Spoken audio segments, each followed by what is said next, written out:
Buenas tardes a todos, a los grandes y a los chicos que tenemos aquí presentes juntos. Bueno, hoy vamos entonces a tomar la Biblia y vamos a ver pasajes en Juan capítulo 20,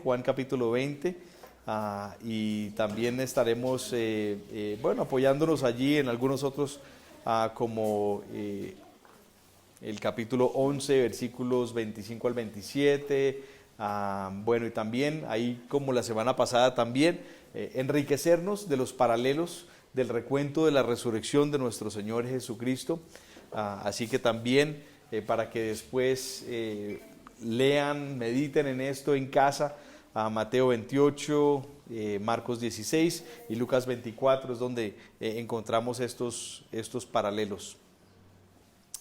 Vamos entonces a comenzar con una oración y después hacemos nuestra lectura el día de hoy. Padre amado, te damos gracias por esta noche en la cual nosotros podemos deleitarnos, este día en el que nosotros podemos deleitarnos en el hecho, el suceso más grande de la historia de la humanidad, celebramos el día de hoy, y es la resurrección de tu Hijo Jesucristo. Cantábamos de esa única persona que es tu Hijo Jesucristo. Nadie es como tú, nadie es como Él, porque así es. Muchos han muerto y ahí han quedado. Muchos han sido clavados en un madero y al morir ahí han quedado. Algunos han resucitado, pero han vuelto a morir. Pero tú, después de haber sido clavado en ese madero, haber muerto, haber sido enterrado, tú resucitaste y aún hoy en día estás vivo. Y eso es lo que celebramos el día de hoy y lo que esto significa para cada uno de nosotros y para aquellos aún que no escuchan nuestra voz en este momento, Señor. Te pedimos, Padre, que abras nuevo entendimiento tal vez o nueva apreciación para con cada uno de nosotros con respecto a este hecho único en la historia de la humanidad, en la historia del mundo, Señor. Sé bendecido por medio de nuestra adoración, nuestra exaltación hacia ti, mientras que escuchamos tu palabra. En el santo y poderoso nombre de tu Hijo Jesús. Amén. Bien. Bueno, bienvenidos de nuevo. Vamos entonces a tomar nuestra lectura de Juan y vamos al capítulo 20, versículo 1 y vamos a leer de corrido. Dice así, el primer día de la semana, muy de mañana, cuando todavía estaba oscuro, María Magdalena fue al sepulcro y vio que habían quitado la piedra que cubría la entrada. Así que fue corriendo a ver a Simón Pedro y al otro discípulo a quien Jesús amaba, y les dijo: se han llevado del sepulcro al Señor y no sabemos a dónde lo han puesto. Pedro y el otro discípulo se dirigieron entonces al sepulcro. Ambos fueron corriendo, pero como el otro discípulo corría más aprisa que Pedro, llegó primero al sepulcro. Inclinándose, se asomó y vio allí las vendas, pero no entró. Tras él llegó Simón Pedro y entró en el sepulcro, vio allí las vendas y el sudario que había cubierto la cabeza de Jesús, aunque el sudario no estaba con las vendas, sino enrollado en un lugar aparte. En ese momento entró también el otro discípulo, el que había llegado primero al sepulcro, y vio y creyó. Hasta entonces no habían entendido la escritura que dice que Jesús tenía que resucitar. Los discípulos regresaron a su casa, pero María se quedó afuera, llorando junto al sepulcro. Mientras lloraba, se inclinó para mirar dentro del sepulcro y vio a dos ángeles vestidos de blanco, sentados donde había estado el cuerpo de Jesús, uno a la cabecera y otro a los pies. ¿Por qué lloras, mujer?, le preguntaron los ángeles. Es que han llevado a mi Señor y no sé dónde lo han puesto, le respondió. Apenas dijo esto, volvió la mirada y allí vio a Jesús de pie, aunque no sabía que era él. Jesús le dijo: ¿por qué lloras, mujer? ¿A quién buscas? Ella, pensando que se trataba del que cuidaba el huerto, le dijo: Señor, si usted se lo ha llevado, dígame dónde lo ha puesto, y yo iré por él. María, le dijo Jesús. Ella se volvió y exclamó: Raboní, que en arameo significa maestro. Suéltame, porque todavía no he vuelto al Padre. Ve más bien a mis hermanos y diles: vuelvo a mi Padre, que es Padre de ustedes, a mi Dios, quien es Dios de ustedes. María Magdalena fue a darles la noticia a los discípulos. He visto al Señor, exclamaba, y les contaba lo que él había dicho. Bueno, ahí está el recuento de la resurrección de nuestro Señor Jesucristo, los primeros sucesos después de esa resurrección de nuestro Señor Jesucristo. El título para nuestro tiempo en este espacio es La resurrección, el más grande milagro. El más grande milagro. Y vamos a ver evidencias de ese más grande milagro, el milagro más grande. Este comienzo del relato del Evangelio de Juan es interesante, ¿no? ¿A quién se le aparece primeramente Jesús? A María Magdalena, ¿sí? Es interesante, viendo ese versículo 1 que dice: el primer día de la semana, muy de mañana, cuando todavía estaba oscuro, María Magdalena fue al sepulcro y vio que habían quitado la piedra. Me parece muy apropiado, ¿no? Que aquella discípula de Jesús, esta mujer que era notable, que amaba mucho a Jesús, seguía mucho a Jesús, donde iba Jesús, estaba ella atenta a sus enseñanzas, estaba ella atenta al servicio no solo de Jesús, sino también de los discípulos de Jesús. Una mujer que estaba allí, ¿por qué? Por respuesta. También, ¿cierto? Por una respuesta muy grande, porque es que a María Magdalena se dice de ella que muchos pecados les fueron perdonados, ¿sí? Y ella estaba ahí en agradecimiento también, en ese amor profundo, porque le había quitado el tormento que ella tenía en su vida. Y creo que muchos de nosotros nos podemos identificar, y por eso yo me pregunto, ¿será que nosotros al leer este recuento se nos llena de emoción nuestro corazón? Porque ¿será que también nosotros, como María Magdalena, nuestros pecados, nuestros muchos pecados, se nos han perdonado? ¿Sí? Claro que sí. Y bueno, tenía gran amor ella entonces por el Señor, y lo que vio María era de mucha importancia. Es la primera evidencia visual. ¿Sí? Cuando alguien te dice a ti, esto pasó, uno como que, bueno, quiere cerciorarse, bueno, muéstreme cómo fue, cuénteme el detalle, ¿cierto? Así es. Bueno, ella cuenta Juan, el evangelista, el detalle de esos primeros momentos. ¿Ustedes se imaginan?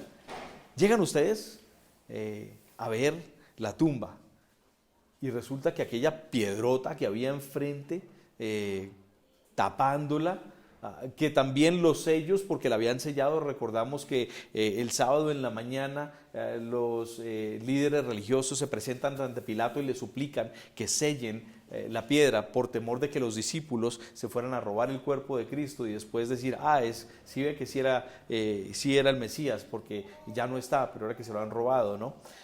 Y entonces estaba sellado.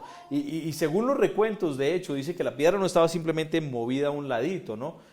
Que la habían corrido, sino como que se había desplazado varios metros, como si hubiera habido una explosión allí más o menos. Es lo que dicen los historiadores. Entonces, dice después que ella ni siquiera entró, simplemente vio la piedra y dijo, algo pasó aquí, ¿sí? Y entonces va corriendo a donde Pedro y va a donde Juan también, y entonces les dice aquí que fue corriendo a verlos, y les dice lo siguiente: se han llevado del sepulcro al Señor y no sabemos dónde lo han puesto. Interesante que María en ese momento tuvo evidencia de la resurrección. Ella vio, ella experimentó el hecho de que la piedra había sido movida. Eso era imposible. ¿Cómo era posible? Requerían de muchos hombres para poder hacer esto. Además el sello. Nadie podía cortar el sello sino los mismos romanos. Eso llevaba una penalidad, ¿cierto? Y entonces se presenta ya. Y hay otras evidencias que vamos a ver en los primeros 7 versículos. Aquí en pantalla vamos viendo. Entonces el primero, claro, María ve que habían quitado la piedra. Esa es la primera evidencia, la piedra no está allí. Segunda, entonces vemos que Pedro llega, ¿cierto? ¿Y qué es lo que Pedro ve? Versículo 5 dice que vio allí las vendas. Las vendas es como cuando, a ver, para los niños aquí que se identifiquen es como, ¿ustedes han visto una momia? ¿Sí? ¿Sí? ¿Sí? ¿Sí? No, ustedes no han visto momias. ¿Han visto películas de momias? Ajá, sí, sí, pero momias no. Bueno, estas vendas de lo cuales hablan del sepulcro de Jesús, es así como también los envolvían en unas vendas así como si fueran momias, más o menos. Y eso era pues para que, sí, como nosotros hoy utilizamos, ¿qué utilizamos hoy cuando nosotros enterramos a un muerto? ¿En dónde meten a los muertos hoy en día para enterrarlos? En un ataúd, exacto, sí. Ya nosotros utilizamos vendas, los ponen dentro de un ataúd, exacto. Esa era la forma de hacer un ataúd en ese tiempo, digámoslo así. Listo. Entonces, él ve las vendas, pero las vendas no las ve en el cuerpo, las vendas las ve allí al lado, dobladitas, ¿sí? Dobladitas. Como si alguien se hubiera tomado el tiempo de hacer eso, ¿sí? De doblarlas, de arreglarlas, de ponerlas en orden. Y después, siguiente versículo, el versículo 6, se nos dice que también vio el otro discípulo. ¿Cuál era el otro discípulo? Que fue allá. Fueron Pedro y ¿quién más? ¿Cuál otro discípulo? Primero llegó Juan, ¿cierto? Listo, porque él era más rápido, él era más joven. Sí, él corría más, ¿sí? Así como tú corres más que Felipe. ¿Cierto, Santi? Exacto. Así mismo. Felipe corre más. Bueno, así mismo, Juan corría más, era más joven, ¿ya? Entonces llegó allá más rápido y él ve las vendas. Después llega Pedro y ve las vendas, pero ¿qué más ven después de ver las vendas? Ahí está la segunda, entonces las vendas. ¿Qué más? Pedro y Juan vieron las vendas. El sudario, el sudario. ¿Qué es el sudario? Sudor. ¿Dónde suda uno? La cabeza, ¿cierto? Exacto. A eso le llamaban el sudario, lo que le cubría la cabeza precisamente. Y es como una, ¿cómo es que le dicen a esto? Un turbante, como un turbante, ¿sí? Y entonces estaba ahí puestico, ordenadito, enrolladito, tal y como él debe de estar, ¿sí? Ahora, esto es importante. Si alguien se va a robar un cuerpo, digamos que está todo sangriento, ¿cierto? Digamos que tiene todo tipo de líquido que le sale porque ha sido su costado traspasado, ¿cierto? Digamos que, obvio, ya lleva varios días allá adentro, que no huele muy bien. Digamos que no se lo llevarían ustedes como envuelto, más bien, ¿cierto? ¿Cómo lo van a dejar? ¿Cómo se lo van a llevar así todo? No, nadie hace eso. Dentro de los judíos también sabía que si alguien entraba en contacto con sangre, ¿qué pasaba? Quedaban impuros, y al quedar impuros pues entonces no podían participar de nada que tenía que ver con sus costumbres religiosas y ni siquiera acercarse a nadie de la familia. Quien toque a alguien, quien ha tocado algo impuro, también es impuro, ¿sí? Entonces es como una bola de nieve, ¿ya? En ese sentido, y no tiene sentido. Entonces esto es evidencia también de la resurrección de Jesús, el hecho de que sus vestiduras, sus vendas, su sudario estaba allí al lado, estaba organizadito, ¿sí? Pero claro, hay algo más de evidencia aquí. Es implícito, no lo dice puntualmente la palabra, pero es implícito. ¿Y cuál es esa evidencia de que Jesús resucitó entonces? Teniendo en cuenta estos tres. A ver, significa que la tumba está vacía. Eso es evidencia, el hecho de que el cuerpo no está, y el cuerpo no lo encontraron.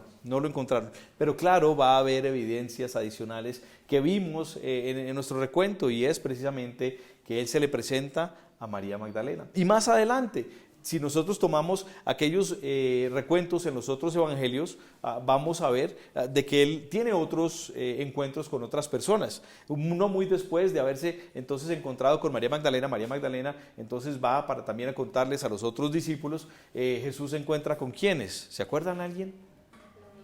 Con 2 discípulos que van caminando camino a Emaús. Muy bien, exacto, y entonces ahí tiene encuentro con ellos, pero más adelante Él se les aparece a sus discípulos cuando ya se han ido a la región de Galilea y están allá en casa reunidos, y se les encuentra a ellos también, a los otros 10, ¿cierto? ¿Por qué 10? A ver, ¿quién sabe? Porque no estaba Tomás. Aquí hay estudiosos de la palabra, me encanta, chévere, ¿sí? No estaba Tomás, y tampoco estaba Judas, claro, obvio, ¿sí? No estaba Judas, entonces estaban los 10 más no ellos. Muy bien, y después entonces llega Judas, ¿cierto?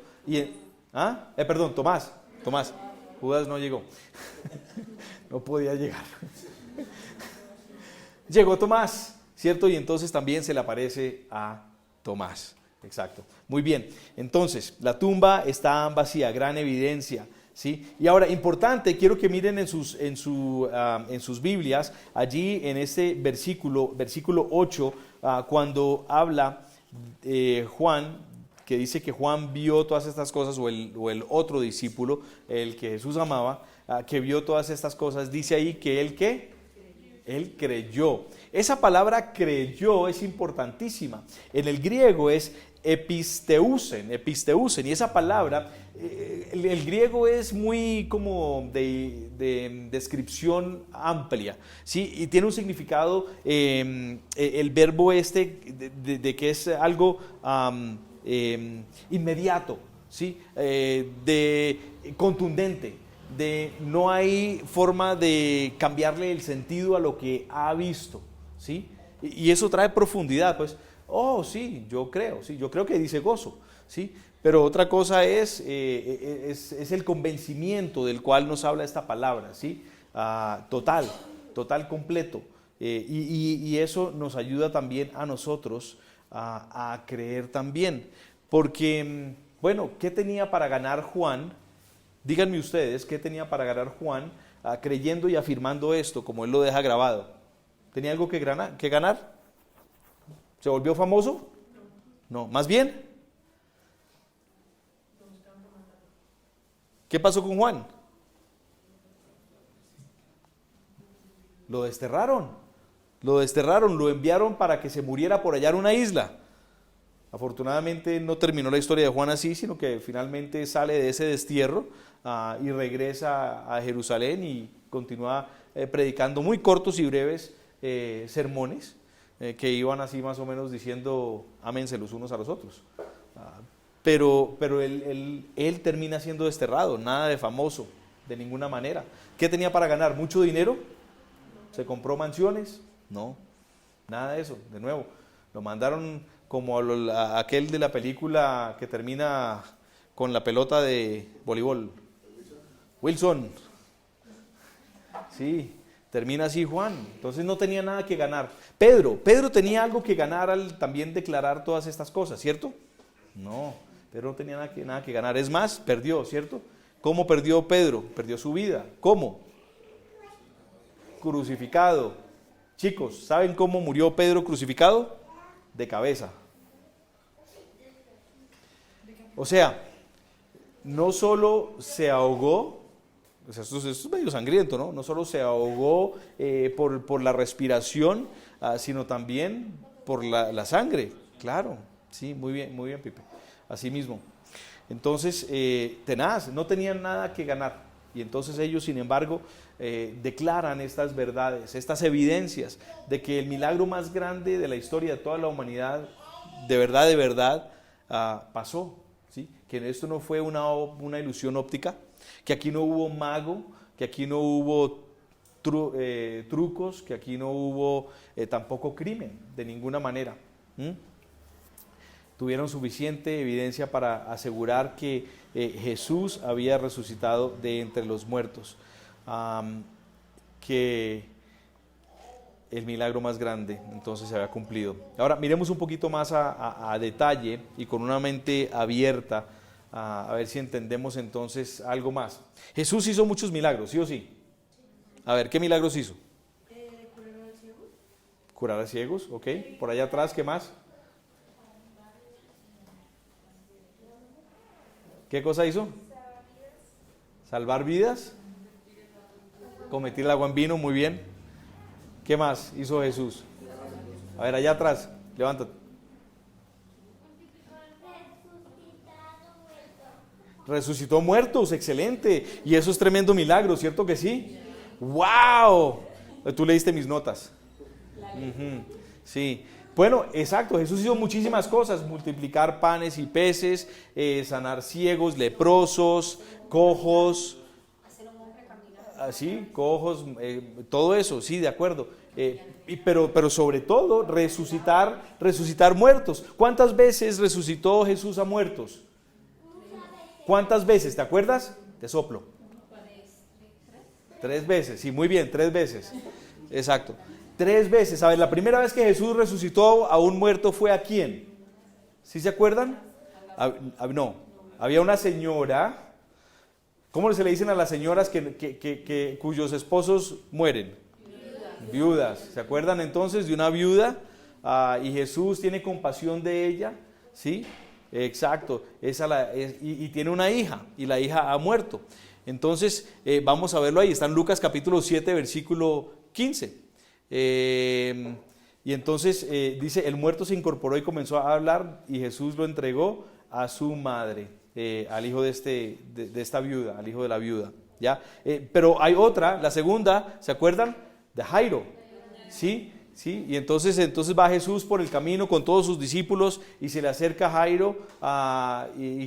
¿Cuál era la ocupación de Jairo? Puntos extra. Ajá, correcto, un centurión, muy bien, exacto, así es.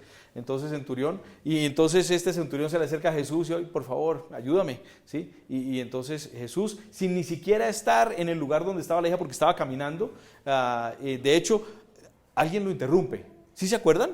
Que alguien interrumpe a Jesús en ese momento también, y es una mujer que llevaba con un flujo durante ¿cuántos años? 12 años, exacto. Es ese recuento precisamente.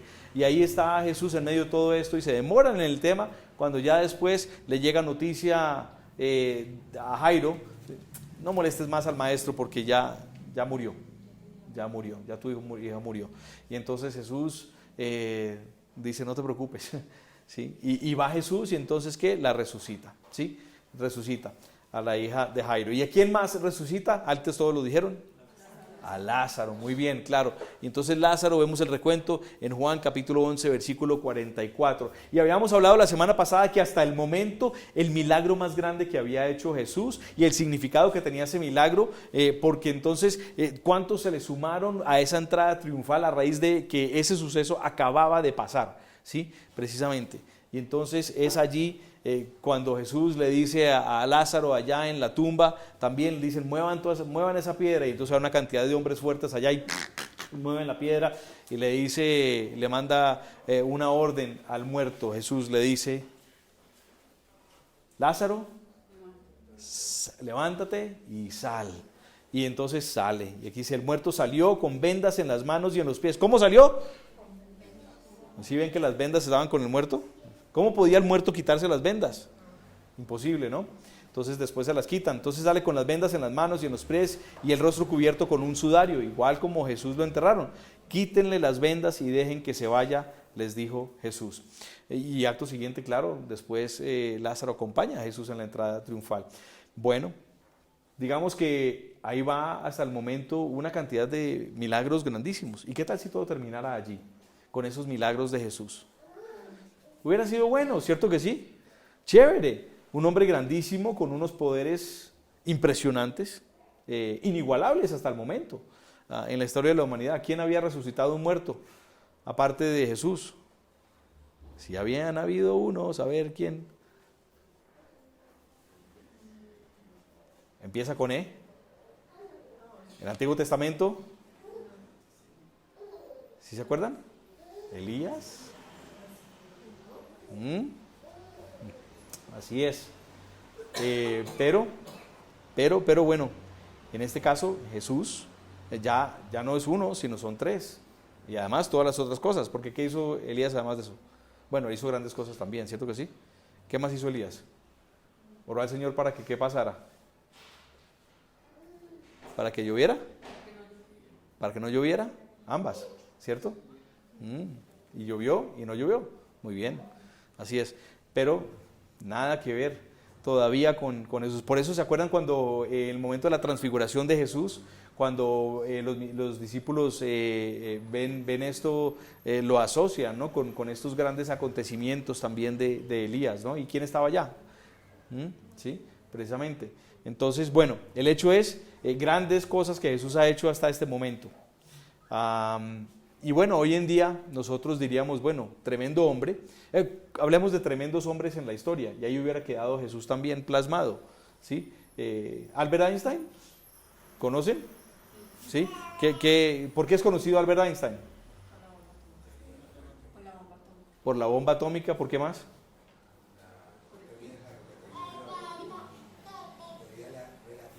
La teoría de la relatividad. Ajá, correcto, muy bien.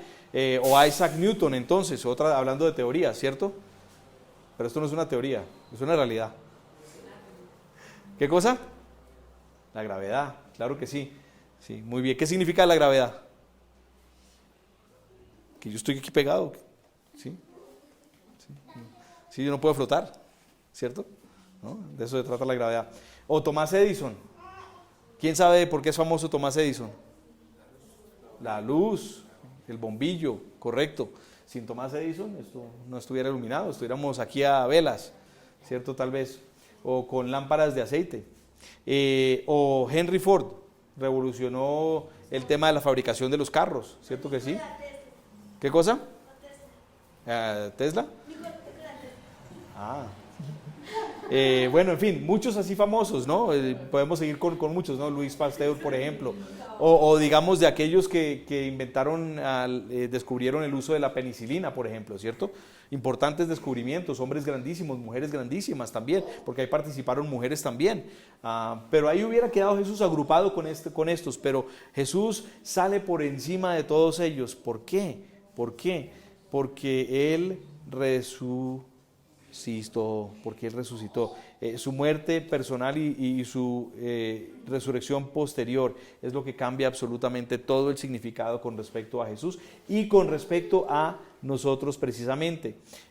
Sin la resurrección nosotros nos hubiéramos quedado con una fe vacía. Miren lo que dice el apóstol Pablo en 1 Corintios capítulo 15 versículos 14 al 19. Ya hay subrayado dentro de eso. Y si Cristo no ha resucitado, nuestra predicación no sirve para nada. Es inútil, es vana, no sirve para nada. Como tampoco la fe de ustedes. Aún más, resultaríamos falsos testigos de Dios por haber testificado que Dios resucitó a Cristo, lo cual no habría sucedido si en verdad los muertos no resucitan. Porque si los muertos no resucitan, tampoco Cristo ha resucitado.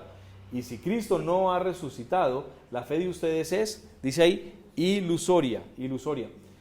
Y todavía están en sus pecados. En este caso también están perdidos los que murieron en Cristo. Si la esperanza que tenemos en Cristo fuera solo para esta vida, seríamos ¿qué? Los más desdichados, miserables, dignos de lástima de todo el mundo.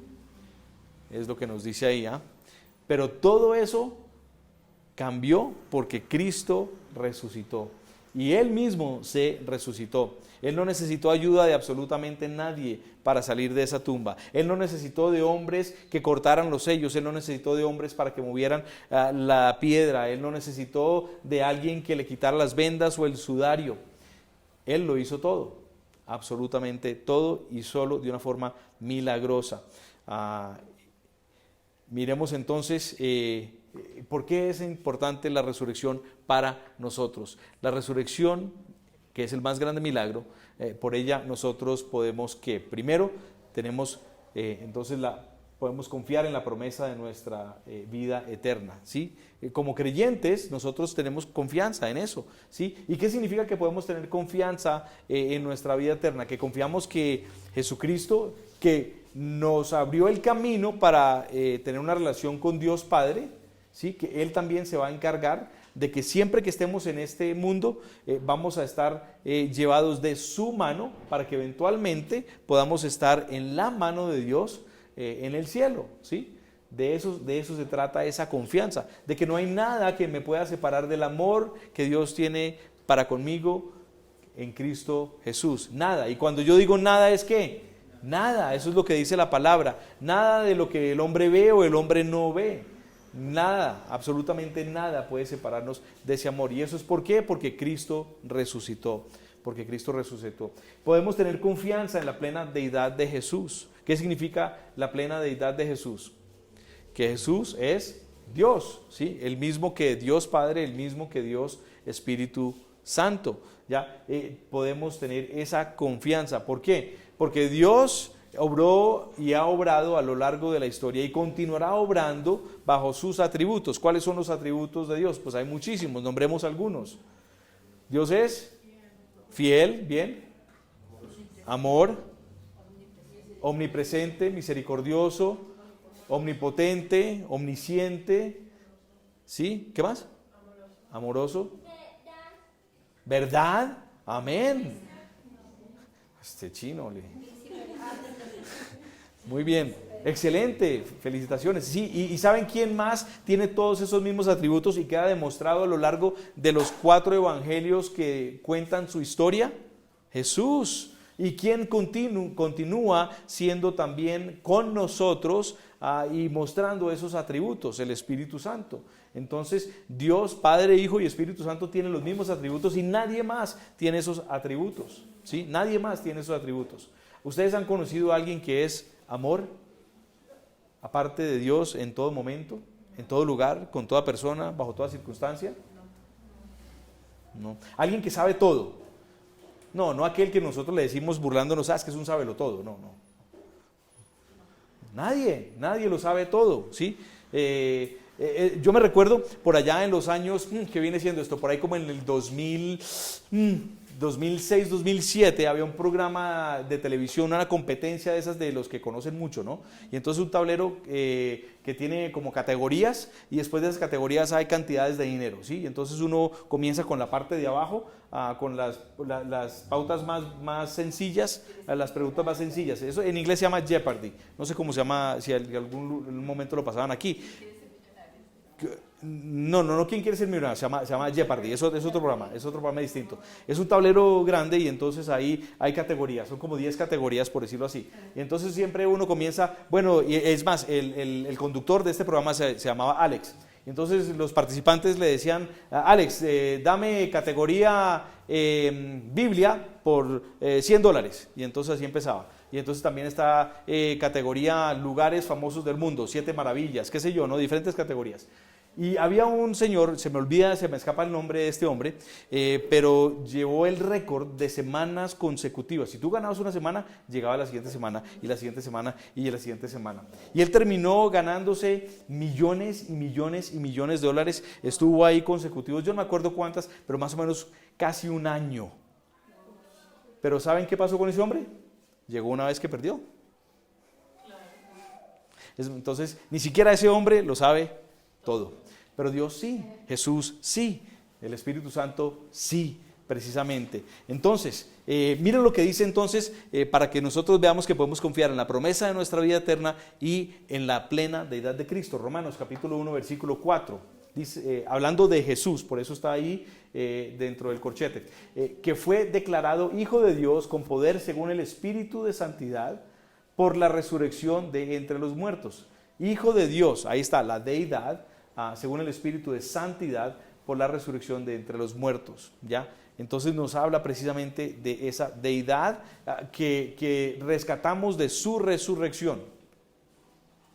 Algo que nosotros no nombramos cuando hablábamos de los atributos de Dios. Dios es creador.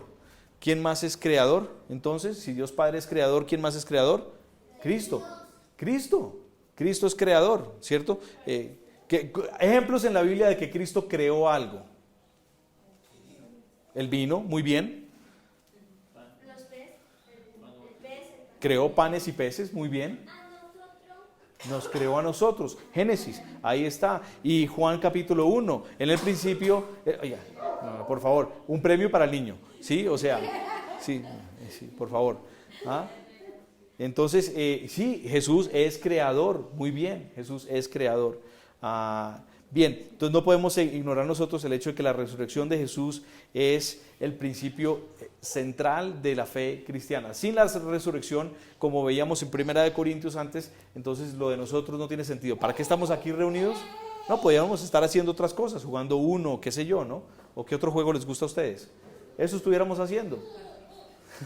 Sí, cualquiera de esos juegos, ¿sí? No tenía sentido que estuviéramos aquí hablando de un hombre que en realidad no hizo lo que verdaderamente hizo, pero sí fue, ¿sí? Si nosotros no aceptamos el hecho de la resurrección, no podemos llamarnos cristianos en absoluto, ¿sí? No podemos. Ahora, digo no podemos porque hay personas que sí se llaman cristianos, perdón, lo que voy a decir puede sonar algo fuerte, hay personas que sí se llaman cristianos, pero no verdaderamente tienen esta fe, esta creencia, este pilar de creencia en cuanto a la resurrección se refiere. Intentan vivir, personas que dicen llamar cristianos, pero intentan vivir a su manera, con sus fuerzas, bajo su poder, con su autoridad, con su inteligencia, para tratar de superar sus vidas de una manera u otra. ¿Sí? ¿Conocen a alguien así? No sé, yo sí. ¿Sí? Y dicen ser cristianos. Y es lastimoso, pero no debería, ¿ya? Inclusive es triste, pero nos hace sentir muchas veces mejor el hecho de podernos llamar cristianos, porque pertenecemos a un grupo de personas, ¿cierto? Porque nos agarramos de un ideal de muchas personas, pero si verdaderamente nuestra fe en la resurrección no es verdadera, entonces no tiene sentido hacer nada de esto. Bueno, la resurrección lo cambia todo. La resurrección de Jesús es la que nos da la esperanza también para ese destino eterno, como habíamos hablado antes. Miremos aquí la siguiente. A ver, confiamos en la deidad y también podemos nosotros que vivir para hacer una verdadera diferencia en este mundo por medio del Espíritu Santo. ¿Por qué? Porque yo no puedo llamarme un cristiano si no tengo fe en la resurrección, porque es el poder de la resurrección por medio del cual yo recibo el Espíritu Santo, porque si Jesús no resucita, entonces no puede dejarnos a quién, al ayudador que Él prometió, que es el Espíritu Santo, y es el Espíritu Santo el que nos guía a nosotros hacia el buen crecimiento, hacia las buenas obras, hacia la transformación que nosotros necesitamos en nuestras vidas, ¿sí? Es la obra del Espíritu Santo, pero sin resurrección, entonces no hay Espíritu Santo, porque esa promesa no se hubiera cumplido. ¿Ya? Entonces nosotros estuviéramos sin poder para poder hacer algo en nuestras vidas. Pero porque Jesús resucitó, entonces sí tenemos ese poder. Juan capítulo 16, versículo 7, pero les digo la verdad, les conviene que me vaya porque si no lo hago, ¿qué pasa? El Consolador, que es el Espíritu Santo, no vendrá a ustedes, en cambio, si me voy, se los enviaré a ustedes, ¿sí? Entonces, por el que Jesús resucitó, nosotros tenemos este poder también, el Espíritu Santo. Juan 13, 12, cuando terminó de lavarles los pies, aquí es Jesús, allí en este mismo tiempo en que se está celebrando la última cena, ¿se acuerdan? Él le lava los pies a sus discípulos, se puso el manto y volvió a su lugar, entonces les dijo, ¿entienden lo que he hecho con ustedes? ¿Qué ha hecho Jesús en ese momento? ¿Cuál es la enseñanza que Jesús está queriendo darles a sus discípulos en ese momento cuando Él les lava los pies? ¿Se acuerdan? Humildad, ok. ¿Qué más? Sacrificio, muy bien. Servicio, ¿qué más? Amor, ¿sí? Y esos son atributos que todos nosotros teníamos antes de conocer a Cristo, ¿cierto? No, ninguno. Y sus discípulos los tenían, todos ellos tenían estos atributos, ¿cierto? No, ¿cierto? Pero por medio de Jesucristo y ahora el empoderamiento del Espíritu Santo, ¿terminan siendo ellos de esta manera? Claro que sí, lo demuestran. Si nosotros vemos el libro de los Hechos de los Apóstoles, eso es lo que vemos evidenciado. Inclusive en los momentos más difíciles de los apóstoles, cuando inclusive se enfrentaron unos con otros, las cosas terminaron como enemigos. No, terminaron más bien en amistad y obrando todos juntos para un mismo bien, ¿sí? Y eso es evidencia de esa transformación que hace el Espíritu Santo en la vida del creyente. Y eso es lo que pasa con sus discípulos. Jesús está apuntando a través de este evento de que sus vidas van a ser transformadas, de que van a ser distintos, de que lo que ellos pensaban antes ya no van a pensarlo después de haber recibido también el soplo del Espíritu Santo, porque Él los bautiza con el Espíritu Santo también, ¿sí? Siguiente versículo, Juan 15:26. Jesús de nuevo diciéndoles a ellos: cuando venga el Consolador que yo les enviaré de parte del Padre, el Espíritu de verdad que procede del Padre, Él testificará acerca de mí, ¿sí? Entonces, Él no solo cambió sus propósitos, sino que los empoderó para cumplir la gran comisión. Y a nosotros también, eso es parte también. Nosotros hoy podemos compartir de Cristo, ¿por qué? Porque Él verdaderamente resucitó. Si Él no resucita, entonces ¿por qué compartir de Él? ¿Cierto? No tiene sentido. Entonces, tenemos el recordatorio, lo que hablaba a un principio: Jesús resucitó a varias personas, ¿cierto? Pero ¿qué pasó con esas personas que Él resucitó? Eventualmente ellos ¿qué? Murieron, ¿cierto? Murieron de nuevo. Fue milagroso, fue asombroso, y es una prueba de autoridad de Jesús, es una prueba también hasta de creación también. Él creó vida donde no había vida, ¿sí ven? También el creador ahí también, pero fue temporal. Esas personas vivieron unas vidas más largas, ¿sí? Se les alargó un poco más la vida, pero eventualmente murieron también. Pero la resurrección de Jesús, ¿qué más? ¿Qué más nos muestra? Nos muestra que nosotros podemos tener y seguridad de la vida eterna también para todos los que depositen su fe en Él. En este caso estamos hablando de los no creyentes, ¿sí? Si tú depositas tu fe en Él, tú puedes tener la misma confianza que habíamos visto en el punto 1, ¿sí ven? Son iguales. Entonces, el poder de la resurrección obra en el creyente, pero el poder de la resurrección también obra para el no creyente, ¿sí? Obra para los dos, ¿ya?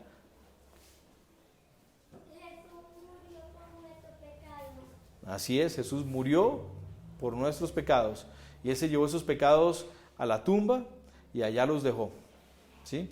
¿Y cómo sabemos que los dejó? Porque bueno, Él resucitó, precisamente. Esa es la confianza que tenemos nosotros, que si yo he venido precisamente teniendo algún pecado y yo necesito ser perdonado, pues no tiene sentido yo depositar mi fe en alguien que verdaderamente no me quite el pecado. Pero como Cristo murió y resucitó, yo sé que verdaderamente ese pecado quedó borrado, quedó eliminado, quedó olvidado. ¿Y cómo sabemos que quedó olvidado? Porque la Biblia lo declara. Dice que nuestros pecados son arrojados a la profundidad del mar. Tan lejos que el oriente está del occidente, ¿cierto? Allá están nuestros pecados, olvidados por Dios en la eternidad, hacia un lado y hacia el otro. Precisamente. Entonces, podemos, si nosotros nos depositamos nuestra fe verdaderamente en Él, podemos tener esa seguridad también de la vida eterna. Eso fue lo que Jesús le enseñó a sus discípulos y es lo que nos enseña a nosotros hoy en día. Pero es interesante, ¿no? Y hablábamos la semana pasada de esto también. Sus propios discípulos a un principio no entendían lo que había pasado, y es lo que vemos también en el recuento del día de hoy. Si nosotros regresamos allí al final de Juan capítulo 20, bueno, no al final, pero por ahí en la mitad del recuento, dice en el versículo 9, dice: hasta entonces no habían entendido la escritura que dice que Jesús tenía que resucitar. Hasta el momento, lo único que entendían ellos y lo que había visto Juan utilizando esa palabra que él creyó, es que bueno, sí, Jesús resucitó, pero en realidad la trascendencia no la entendía en ese momento, de que toda la escritura hablaba de ese momento, apuntaba hacia ese momento de la resurrección de Jesucristo, de que precisamente en ese momento que Jesús resucita es cuando Él efectivamente, si regresamos a Génesis capítulo 3, es cuando Él pisa la cabeza de la simiente de Satanás, ¿sí? Del enemigo. Ahí es que él vence de esa manera el poder que Satanás tenía sobre nuestras vidas, ¿sí? Y el pecado tenía sobre nuestras vidas también. Entonces, es importante nosotros veamos la gran diferencia aquí entre simplemente el que creyó en, bueno, ya no está este cuerpo, tuvo que haber resucitado, pero qué es lo que significa verdaderamente. Si no, hubiera sido un final violento para lo que sería tal vez la más grande de la esperanza de los discípulos, ¿no? Y nada más. Pero bueno, él después resucitó y, como les dije antes, se encontró con otras personas, ¿cierto? Hemos recalcado los dos que iban en camino a Emaús, después con sus discípulos y demás. Pero miremos un poquito este recuento de cuando él se encuentra con estos dos. Vayan conmigo a Lucas capítulo 24, Lucas 24, y vamos a ir al capítulo 24, versículo 13. Versículo 13. 24, 13.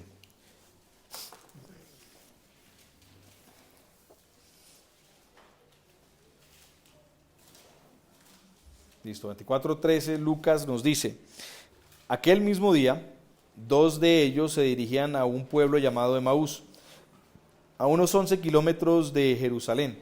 Iban conversando sobre todo lo que había acontecido. ¿Qué es lo que había acontecido? Bueno, a nuestro maestro lo juzgaron, lo traicionaron los judíos, que inclusive habían presenciado tanto, lo mandaron a crucificar, pidieron por intercambio de él más bien a un ladrón, a un malhechor llamado Barrabás, y le hicieron todo tipo de castigo y finalmente murió y lo enterraron. Eso es lo que saben ellos hasta este momento. Sucedió que mientras hablaban y discutían, Jesús mismo se acercó y comenzó a caminar con ellos, pero no lo reconocieron, pues sus ojos estaban velados. Sus ojos estaban velados, es que para ellos era inverosímil, era imposible, era nada probable que alguien resucitara por sí mismo de los muertos. Solo Jesús habían visto ellos resucitado a los muertos, y ahora Jesús está muerto. Entonces, ¿quién va a resucitar a Jesús? Nadie. Entonces sus ojos estaban velados. ¿Qué vienen discutiendo por el camino?, les preguntó. Se detuvieron cabizbajos, dice aquí, y uno de ellos, llamado Cleofas, le dijo: ¿eres tú el único peregrino en Jerusalén que no se ha enterado de todo lo que ha pasado recientemente? Ustedes son como que, su merced es como que no de aquí, ¿cierto? O sea, el evento más grande que se ha visto en las últimas fiestas de la Pascua, y usted no, estaba escondido bajo una piedra. Lo de Jesús de Nazaret: era un profeta poderoso en obras y en palabras delante de Dios y de todo el pueblo. Los jefes de los sacerdotes y nuestros gobernantes lo entregaron para ser condenado a muerte y lo crucificaron. Pero nosotros abrigábamos la esperanza de que era Él quien redimiría a Israel. Es más, ya hace 3 días que sucedió esto. Paremos ahí en ese versículo 21. Y ahí entonces el recuento de Jesús encontrándose a estos dos individuos, y no le reconocen aún, hasta el momento no se han dado cuenta que están hablando con Él. Más adelante va a haber esa revelación, y Jesús va a empezar a contarles cómo, de nuevo, todas las escrituras hablaban de Él también precisamente. ¿Ya? Pregunta para nosotros tal vez en medio de escuchar esto, ¿cierto? Miren, se detuvieron ellos, ¿y cómo estaban? Cabizbajos, dice. Estaban tristes, ¿sí? Estaban desconsolados, estaban desanimados, desesperanzados. ¿Ya para qué?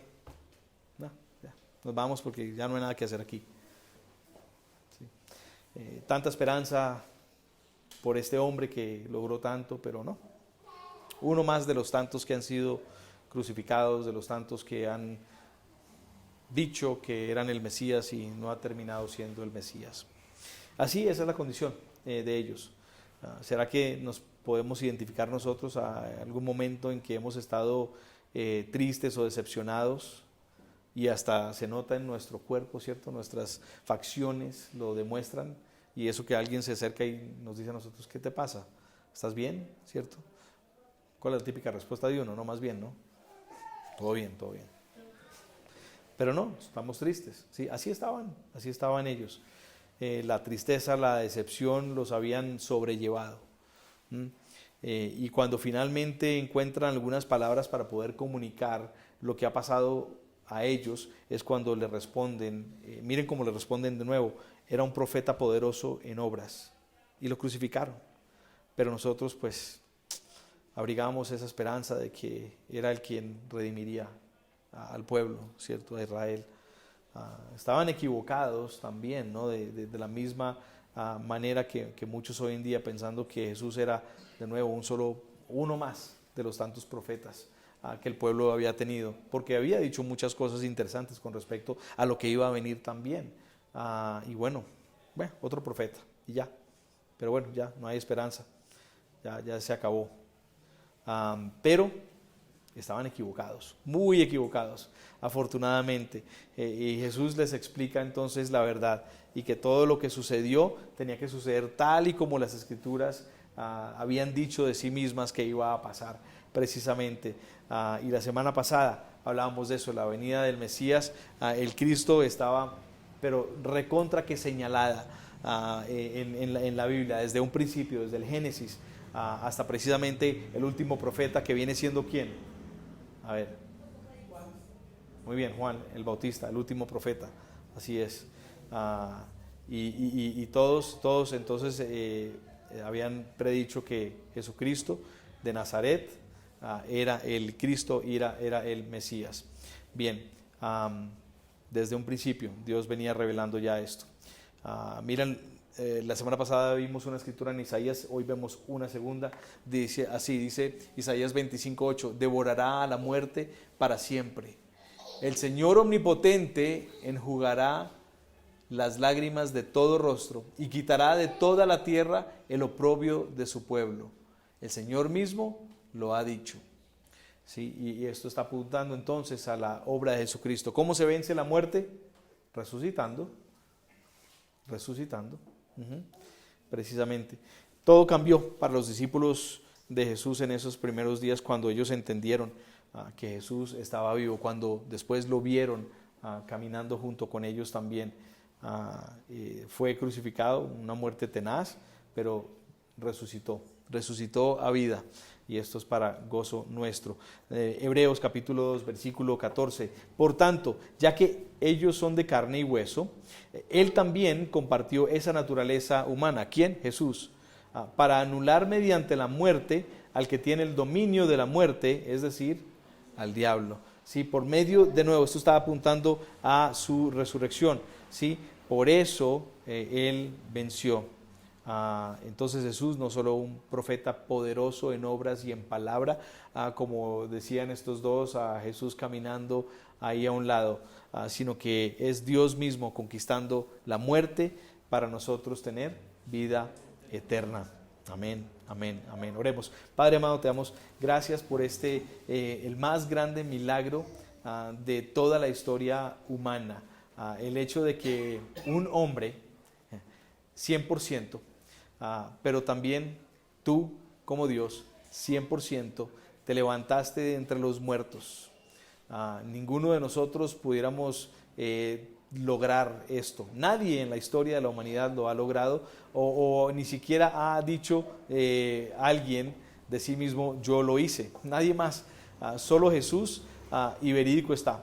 No solo es el hecho de que tus discípulos te vieron, sino nos muestran libros de la historia y también la Biblia, que más de 500 personas te vieron vivo después de haber sido crucificado, declarado muerto, enterrado.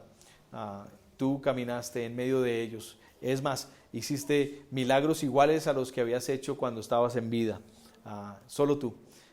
Eres único en la historia, y por eso nosotros te amamos, porque por ese hecho nos has rescatado a nosotros. Has vencido el poder que la muerte tenía sobre nuestras vidas, y hoy en día nosotros podemos declarar que en ti tenemos vida eterna.